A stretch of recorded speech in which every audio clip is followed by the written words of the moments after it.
Hi everybody, my name is Jemma Stone and welcome to my channel. If you like politics, US history, and drag makeup, I highly recommend you hit the subscribe button below because you can join me here every single week where I give you a history lesson on our great sacred democracy, and I get all up in drag at the same time. So you can watch me go from this to this.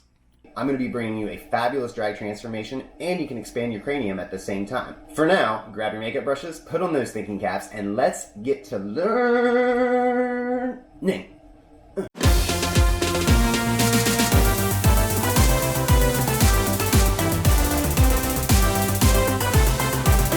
Alrighty, so I'm back. I've done a little bit of prepping before we get started. As you can see, I've glued down my sideburns, I've glued down my eyebrows, mapped out my brows, just to get us a little bit of a head start, since I decided to spend like 15 billion years last week drawing on my brows. So we're going to move a little bit quicker through the makeup application today. A little side note, this is the second time I'm filming this video because yesterday I decided to try a new makeup palette, and I'm not going to say which one it is, but it sucks. It blows, it's awful. By the end of my makeup application, my eye makeup just started chipping off and it looked like so we're going to do this again, and we're going to do it the right way.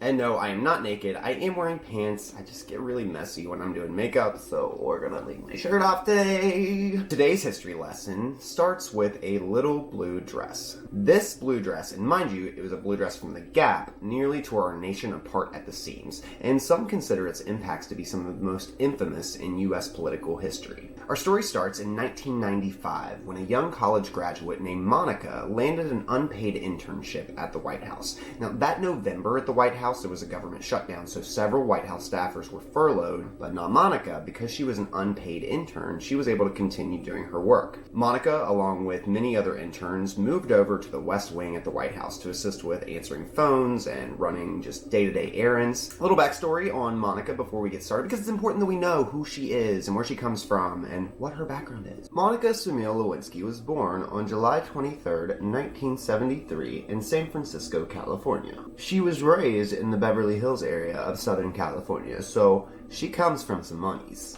Her dad, Bernard Lewinsky, is an oncologist, or was an oncologist, and her mom, Marcia K. Lewinsky, was an author who writes under the name Marcia Lewis. The two divorced in 1998, but Monica was brought up with the influence of her Jewish heritage. She attended the Sinai Akiba Academy and the John Thomas Dye School. Monica graduated from Bel Air Prep School in 1999. Can you imagine going to a prep school? Like, I grew up in West Virginia. There's no such thing there. Anyway, she graduated from prep school in 91, and she went on to attend Santa Monica College while working for the drama department at Beverly Hills High School. It's said during this time that Monica began having an affair with high school drama instructor Andy Blyler. Now, Andy was married and had children at the time. He seems to have gone off the radar a little bit after this story. I can imagine anybody that would be in national news for being part of such a scandal that had like crazy implications on the country. So yeah, I mean, if that was me, I probably wouldn't stick around to be in the public eye. Andy did say that he had wanted the affair to end way earlier, like back in 92, but he couldn't do so, allegedly, because Monica had inserted herself into him and his family's lives. I guess she befriended his wife, and would occasionally babysit for their children. So he said, no, I can't do it. I'm just going to keep her around. I can't risk my wife finding out. I don't know. Maybe Monica's the one to blame here. I mean, the whole, statement from Andy that he gave, it makes her out to kind of seem like Ali Larter's character in that movie with Beyonce, Obsessed, super, super psycho. I don't think that that's the case here, but, we really don't know. I do have a hard time siding with Andy here because at the time when their affair started, Monica was 18 years old, I believe. From what I can gather, that's when this timeline kind of started. So she was a teenager. And you take a grown, middle 30s man and you pit him against a woman who's a teenager. It just, I don't know. I have a hard time, believing his honesty here. It just, I don't know. It's questionable. I mean, isn't it always easier to blame someone who's more vulnerable than you? Someone who might not be believed by people? I mean, that's really what narcissists do. I'm not saying Andy's a narcissist. I don't know him from Adam. But I will tell you that it seems very, very fishy that he just waited until, all this other news is coming out against Monica years later to come clean about his affair. I don't know if it was Andy or Monica that broke the news about the affair. I probably should have looked this up. I didn't do that. But if it was Andy, that's why it's even more questionable, because he is the one who tried to hide it from his wife for all those years. But then all of a sudden, Monica's in the public eye, and then he comes clean about it. If it were me, I probably would just keep it a secret. But it's me, not Andy. I don't know. I'll look it up, and I'll leave the answer on the screen somewhere. Now, this is all backstory, and it doesn't really matter much at all, but Monica went on to attend college and graduate with a degree in psychology in 1995 from Lewis and Clark College. Now, shortly after graduating, she landed that internship at the White House, and she actually landed it through a family friend. So it wasn't just like her applying and being like one of the lucky few that got the internship. No, she had a family friend to help her out. But that's okay, we make it through life by making connections a lot of times, and good for her. So back to November of 1995, when the interns all get transitioned over to the West Wing, it's said that Monica would often be seen with the president, and they would flirt back and forth, and it seems that they didn't do a very good job of keeping their affair secret, because a lot of people suspected stuff. On November 15th, 1995, it is said that Monica and President Clinton had their first sexual encounter. Now, the next month, Monica took a paid position at the Office of Legislative Affairs, where she would handle letters for members of Congress, and she would often carry those letters to the West Wing. Monica has stated that the president and her had 7 more sexual encounters after this night of November 15th. Now, of course, the optics of this whole timeline don't look great for Monica. She has already gotten herself into a situation where she could be opened up for scrutiny if anybody were to find out. And I shouldn't say that Monica got herself into the situation, because it takes 2 to tango. And President Clinton was no spring chicken. It's just super frustrating because, but you'll understand at the end why I get so frustrated with this story, but it's very, very, very frustrating. So fast forward to April of 96, and White House Chief of Staff Evelyn Lieberman has Monica transferred to be the assistant to the spokesperson for the Pentagon, Ken Bacon. Not Kevin Bacon. I don't think you can play 6 Degrees with Ken. Now, Evelyn later told the New York Times that this transfer of Monica to the Pentagon was due to immature and inappropriate behavior and inattention to work.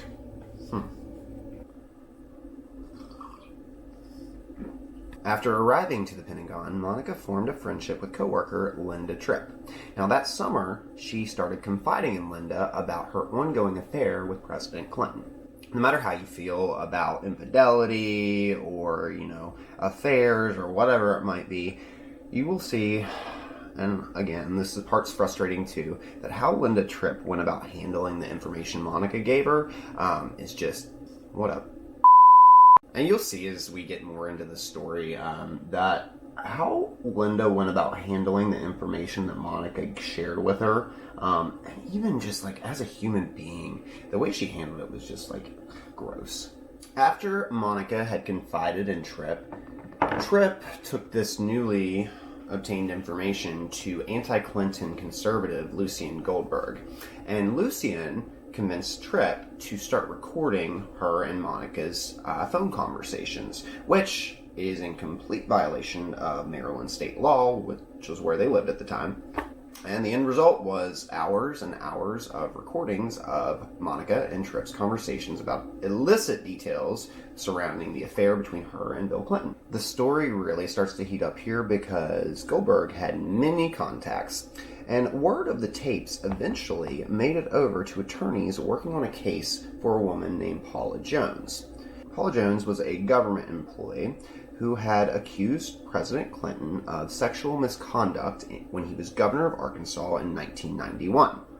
And it's said that President Clinton exposed himself to Jones in a hotel room without her consent. In December of 1997, Monica left her job at the Pentagon.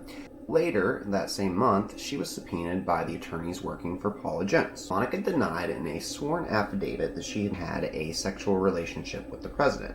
Around the same time, Ken Starr, who was independent counsel investigating the president and first lady's involvement in a belly-side-up business venture called Whitewater, got word of the tape recordings from Monica. And this is where FBI agents get involved, because at this point, they decide to hook Tripp up to a fitted microphone so she can continue recording her conversations with Monica.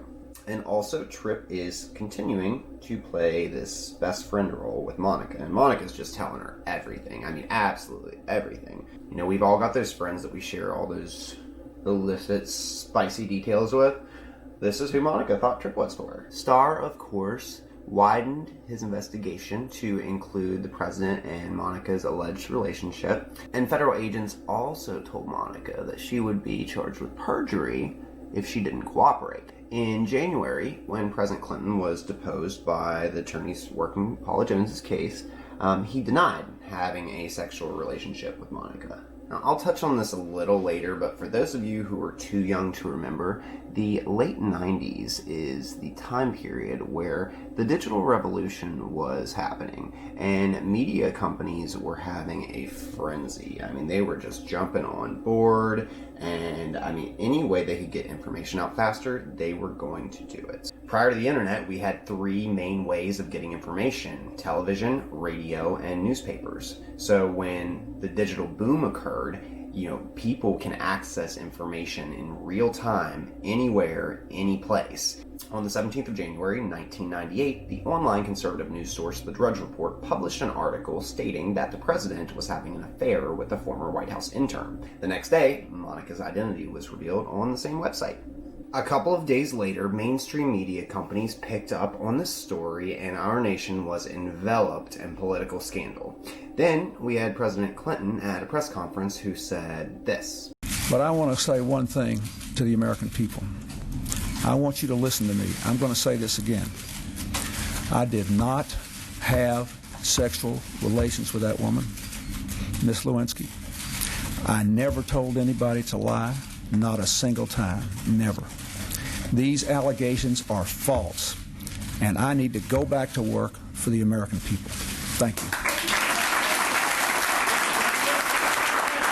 Monica instantly became that woman.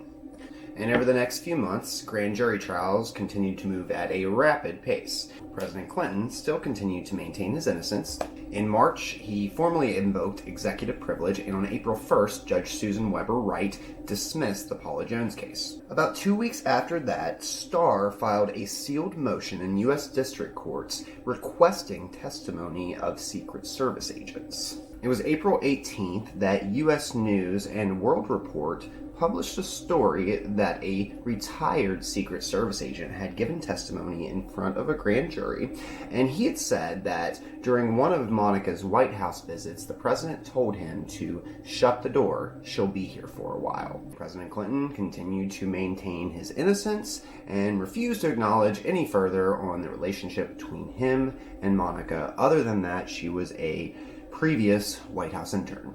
Then in May, a federal judge ruled that Clinton's claim of executive privilege needed to be thrown out. The grand jury trials are moving at a super rapid pace. More and more information is coming out every single day, and it's all over the news. I mean, it's huge news for the country, and people are just loving the drama, honey. So Betty Curry, the president's personal secretary, at this point, I believe she had given testimony like 4 different times, and I can't remember where I read it, but it's alleged that there was a night that Monica, I think they'd been at a party at the White House, and Betty played a role in going to the Oval Office with the president and Monica so it wouldn't look like the two of them were alone, and then she went away into a different room so they could do their thing. I don't know if that's true or not. I know I read it somewhere, but I don't know where. By July, Starr is making major progress with this case, and what I could find on Ken Starr is that he was a major douchebag. He did some questionable things that were not necessarily within the law, but you'll have that. On July 27th, according to sources close to the investigation, Monica meets with Starr's team and she explains to them that she has indeed had a sexual relationship with the president. She didn't tell them, though, if he had told her or tried to convince her to lie about it. The next day, and this is huge news in the country, but it's what happened was it was released that Starr's team had come up with an immunity deal for both Monica and her parents. And the day after that, President Clinton agrees to testify. And, side note, I forgot to mention this, but Starr had subpoenaed President Clinton prior to this, so he was going to have to come whether he wanted to or not, but he agreed to testify, and his testimony is set for August the 17th. And on July 30th, Monica hands over a little blue dress that allegedly has stains on it containing the president's DNA. The dress is then passed off to the FBI for testing. And this is just really embarrassing, mainly because the incriminating evidence that was on the dress was not in the form of blood or spit, but all the news outlets were talking nonstop about President Bill Clinton and his sloppy semen. Also, back to Linda Tripp for a minute. She had suggested initially when they found out that there was possibly the president's DNA on the dress, because she was with Monica when they found it out, but she suggested to Monica that she never have it laundered. And August the 17th rolls around, and President Clinton gives his testimony, but this time he does admit that he had inappropriate physical contact with Monica Lewinsky, but his actions did not equal to the definition of sexual relations that Paula Jones's team was using. That evening, President Clinton went on national television and he apologized to the American people, but he also said that he'd never asked anyone to lie or do anything illegal. In September, Ken Starr handed over a 445-page report to Congress that went into explicit detail all of the encounters between the president and Monica Lewinsky. Congress eventually released this document to the public. It later became a book, a best-selling book at that. In the report that Starr handed over to Congress, there were 11 grounds for impeachment, and in October, the U.S. House voted to move forward with impeachment hearings, and by December, they had approved 2 articles of impeachment, perjury and obstruction of justice. At the time, President Clinton was only the second president in all of U.S. history behind Andrew Johnson to be impeached. And now, we have 3. During the hearings, Clinton also agreed to settle with Paula Jones for $850,000. Now, if you ask me, that's not a whole lot of money if Bill Clinton actually did do it. But he still maintained his innocence, and in that particular instance with Paula Jones. But we already know that he lied about Monica Lewinsky to the American public multiple times over the course of several months. After a trial lasting 5 weeks, the U.S. Senate voted on February 12, 1999 to acquit Bill Clinton. He went on to finish his second term of office and even left with really strong approval ratings considering the scandal. But what happened to Monica? Well, she went on to attempt several different careers. She tried to be a designer for handbags, she was a spokesperson for Jenny Craig, and eventually she moved to London and attended graduate school there and just kind of fell off the face of the earth for a little bit. Right after the impeachment trials, Monica went on to give an interview with Barbara Walters in 1999, and over 70 million Americans tuned in for it. But by this point, thanks to President Clinton, the U.S. government, and fuel from the media, she was already labeled as a slut, so it didn't make a whole lot of difference. When I started researching on today's video, I was determined to just give a straight up, unbiased synopsis of this crazy political scandal. But as I started digging myself further and further into rabbit hole after rabbit hole, I realized that there's a lot of important lessons that we can take from this scandal. I think the most important being the trauma and hurt that cyberbullying can cause. Monica was coined as that woman from the moment Bill Clinton started to lie. And him and his administration and the media made it so this young 20-something woman was set up to have her reputation ruined, and instantly, globally, wild. Monica went on to become an anti-bullying advocate, and she gave a TED Talk called The Price of Shame. During her talk, she speaks on the decisions she made and how she regrets a lot of them and how her reputation was destroyed through the aftermath. She also talked about how she had to sit with investigators for over 20 hours to authenticate her own voice in the tape recordings that Linda Tripp had made. She talked about how there was parts of the tapes that she was absolutely embarrassed to have to listen to, and how she didn't even recognize her own voice sometimes because of the things she was saying, and that they were the absolute worst things she's thought and said in her entire life. She brings up the idea of stealing people's private words and thoughts without permission, how we have a responsibility to freedom of expression, and how cyberbullying can lead to loss of life. When I was 22, I'm thinking about it, I'm like, God, I was probably like chugging alcohol in my butt. Like, wow, just like this woman has been put in this crazy situation in front of national news, in front of world news, and she has been put through the ringer. At 22 years old in the beginning, I think she was like 26 when it was all said and done by the time 99 rolled around, but 26 years old? Oh my gosh, like, wow. Say what you will, but we see this every single day. Social media warriors who sit behind their keyboards and get off on harassing people. We've got online trolls who love to just hide who they are and make people feel bad for whatever reason that makes them feel better about themselves. And we have a sitting president who takes to Twitter to slander anyone who disagrees with him. And the sad thing is that there's so many Americans that are justifying this behavior as okay. So I think it's time to get my costume on and some hair and some jewelries. Probably no nails because you know I'm lazy. Be right back. Wapa! I am done. I feel very pretty. Ooh, ooh, ooh. Much better. Ooh, so much better. Ooh, ooh, the pink and the blue look so good together. I'm not wearing nails, so don't look. I hope you all enjoyed today's video on our first ever real-life political scandal. Let me know what you guys thought in the comment section below. If you have suggestions for future topics, put those in there as well. I'll also be posting a link for Monica Lewinsky's TED Talk, as well as the products I used today, and voter registration information in that sexy little description box, so definitely check that out. Don't forget to like, subscribe, comment, share, and turn on that notification bell so you know when I upload new content. And you can also find me on all social media at The Jemma Stone. I'm on Instagram, Twitter, TikTok, Facebook, Venmo, so you can send me some monies. Make sure you join me next week for another history lesson on our majestic, beautiful, sacred democracy. Until next time, stay smart, stay gorgeous, and don't forget to vote.